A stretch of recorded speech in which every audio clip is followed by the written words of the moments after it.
Eu sou Débora Emboaba e apresentarei a vocês os resultados de um trabalho do nosso grupo de pesquisa que compreendeu a prospecção de materiais carbonosos para o tratamento de águas contaminadas com manganês. Pois bem, os mananciais do Brasil podem ser facilmente contaminados por manganês devido à própria composição pedológica do país, que contém solos com quantidades consideráveis de minerais à base desse elemento, e quando os íons de manganês solúvel dos reservatórios de água são oxidados de acordo com esta reação química, o manganês pode se precipitar e alterar as características organolépticas da água, o que é indesejado. Pensando então em uma proposta de tratamento, nosso grupo de pesquisa decidiu trabalhar com a oxidação catalítica desse contaminante por meio de óxidos de manganês suportados em fibras de carbono ativadas, pois as superfícies dos óxidos de manganês formam complexos com os íons de manganês solúvel e aumentam a velocidade com a qual o manganês solúvel adsorvido é oxidado a manganês 4+. E as fibras de carbono ativadas podem atuar como um ótimo suporte aos catalisadores por possuírem uma melhor distribuição porosa que os carvões ativados convencionais e por serem maleáveis quando na forma de feltros, o que é muito conveniente para projetos de engenharia. Por isso, o objetivo principal desse trabalho foi estudar a eficiência de diferentes fibras de carbono ativadas na remoção de manganês solúvel da água pelo processo de oxidação catalítica e, para isso, nos propusemos a preparar 3 tipos de fibras de carbono ativadas, avaliar a viabilidade de impregnação das amostras pelo método Dioconoesco et al. 2007 e comparar a eficiência das fibras de carbono ativadas com a de um carvão ativado granular de marca comercial. Foram então sintetizadas 3 diferentes fibras de carbono ativadas, cujas as características estão elencadas nessa tabela 1, e um carvão ativado granular de marca comercial foi adquirido para efeito de comparação dos resultados. A metodologia de impregnação desses adsorventes com óxidos de manganês foi adaptada dos procedimentos já validados por Okonoiska et al. 2007 e Jorge et al. 2018 A e B, que constituiu na imersão de aproximadamente 0,13 grama de cada amostra em 20 ml de solução de permanganato de potássio, com concentração de 64 gramas por litro,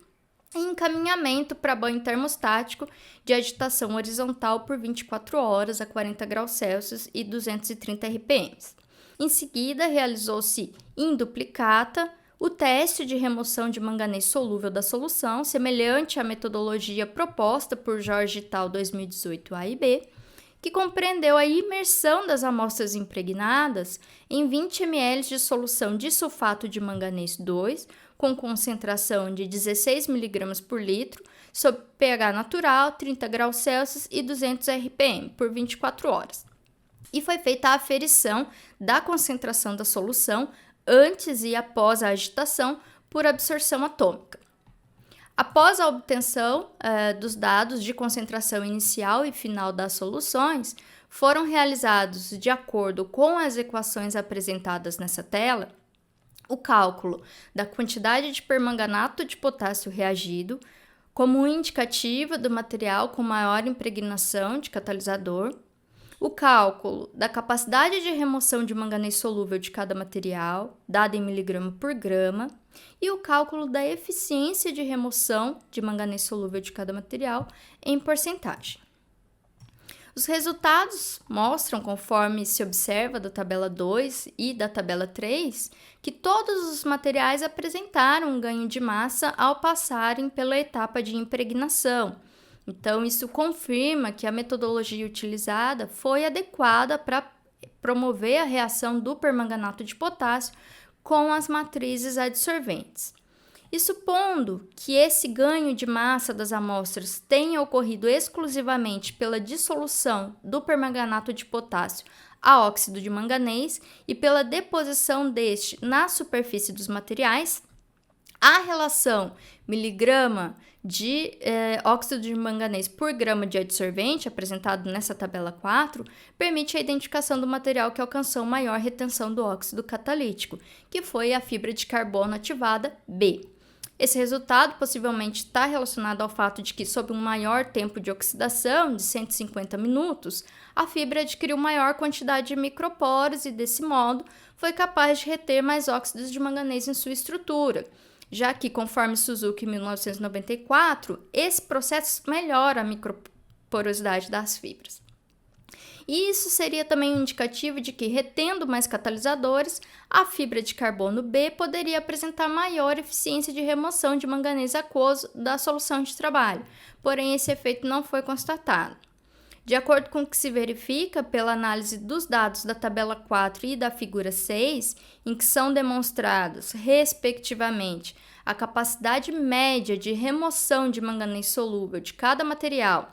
e o que isso representa em termos de eficiência média, a ordem crescente de capacidade, também de eficiência, foi fibra de carbono B menor que a fibra de carbono A, menor que a fibra de carbono C, que foi menor que o carvão ativado granular. O que revela que justamente a amostra FCA-B, que deteve maior quantidade de catalisadores, foi a que apresentou menor atividade catalítica para a oxidação dos íons solúveis de manganês, o que não condiz com o esperado e verificado em outras literaturas em que se estudou a comparação entre esses materiais.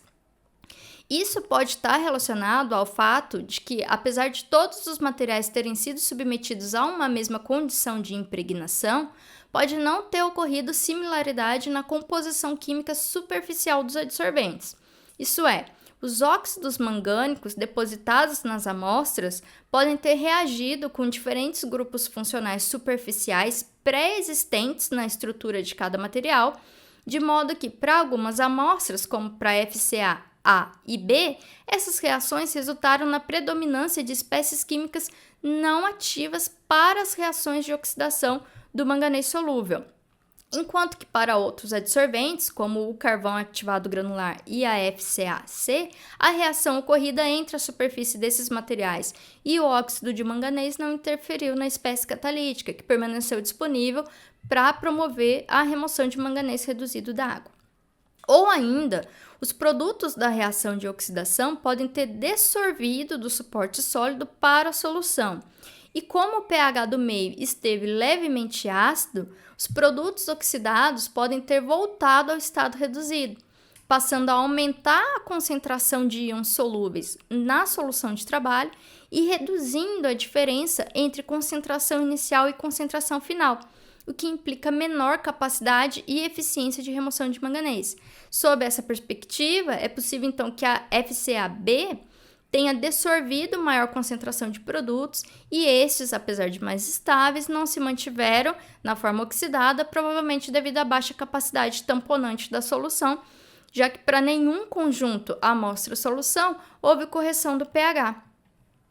Então, conclui-se que a metodologia de impregnação utilizada foi eficaz e viabilizou a preparação de matrizes adsorvidas a serem empregadas em processos de oxidação catalítica suportada. Mas, na etapa de impregnação, embora a FCA-B tenha apresentado maior ganho de massa associado a uma maior reação com o permanganato de potássio, a sua eficiência para a remoção de manganês solúvel foi a menor entre os 4 adsorventes testados, e o que foi atribuído à condição ácida de solução, a condição ácida da solução de trabalho.